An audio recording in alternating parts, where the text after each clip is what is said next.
नमस्कार सगळ्यांना, श्री स्वामी समर्थ। आज मी मस्त अशी कारल्याची भाजी बनवून दाखवणार आहे, ते पण भरलेले कारले। तर थोडंसंच वेगळी ही रेसिपी, बाकी तर आपण सगळेजण बनवतोच नाही का तसे। तर चला मग बनवायसाठी मी आधी कारले घेतले होते छोटे छोटे मस्त असे, आणि हे पाव किलो कारले होते म्हणजे 250 ग्रॅम। तर आता मी छान असे ते कारले थोडंसं वरची साल काढून आणि कट करून घेतलेले आहे, आणि छानपैकी आता याच्या मधल्या ज्या बिया आहे त्या आपल्याला काढून घ्यायच्या आहे। तर त्या बिया काढण्यासाठी मी चमच्याचं जे मागचं टोक असतं ना त्या टोकाने काढायची, याच्याने नाही का बरं का।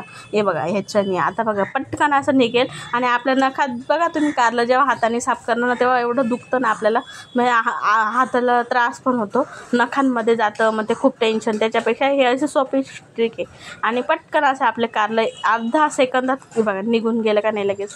अशा पद्धतीने मी सगळे कारले साफ करून घेणार आहे बघा, मस्त खूप छान।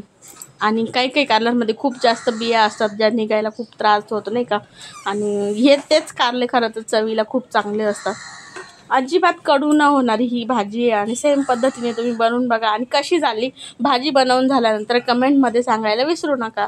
तर बघा अशा पद्धतीने मी सगळ्या कारल्यांच्या बिया काढून घेणार आहे, आणि ह्या कारल्याला आपण मस्तपैकी असं मीठ लावून आणि भरून ठेवणार आहे। ते 5 ते 6 तासासाठी मस्त आपण हे डायरेक्ट असे हे करून ठेवणार आहे, काय म्हणतात भिजण्यासाठी म्हणा किंवा मुरण्यासाठी म्हणा, तुम्ही काहीही बोलू शकता। तर आता आपण सगळ्याच कारल्यांना अशा पद्धतीने छान असं मुरू देणार आहे। आणि बघा मुरल्यानंतर कारले काय करणार आहे त्याची पुढची स्टेप बघा।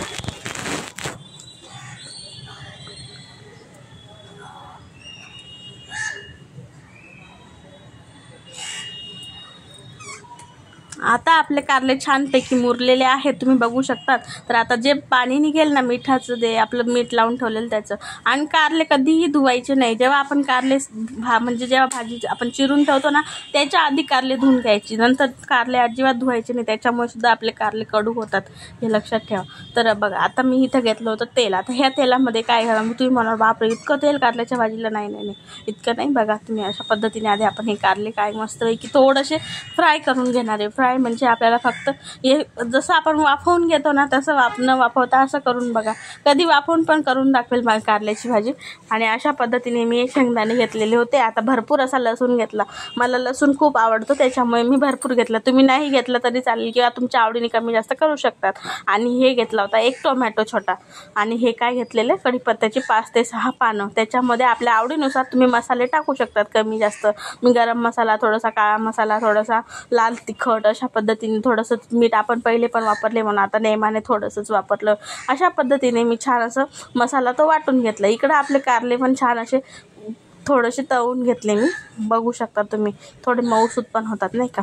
आता कारले तळून घेतले, त्याच ह्याच्यात आता आपल्याला मसाला फ्राय करून घ्यायचं। जे वाटण करून घेतलं आहे ना जाड बारीक असं करायचं, आपल्याला जास्त बारीक असं वाटण करायचं नाही, कारण कारल्याच्या अशा भरलेल्या कारल्याला ना असं थोडंसं जाड वाटण असेल ना तर खूप चवीला खूपच छान अप्रतिम होते।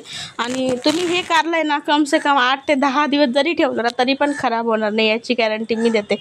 जर आपल्याला प्रवासाला जायचं असेल तर तुम्ही असे कारले भरलेले करून घ्या, खूप दिवस चालते डायबिटीजसाठी, तसंही कारलं आपल्या शरीरासाठी खूप उपयुक्त असतं। अशा पद्धतीने इकडं माझा मसाला तर आता बनवून झाला होता, आता थोडासा थंड करून घेऊया। गरम आपण कारल्यात लगेच नाही भरणार आहोत, अगदी 5-10 मिनटं आपण थंड करून घेऊया, बघू शकता तुम्ही। आता कारल्यामध्ये मसाला टाकून झाला, आणि इकडं मस्तपैकी असं कारलं वगैरे भरून आणि मी इकडं फ्राय करायला ठेवून दिलं।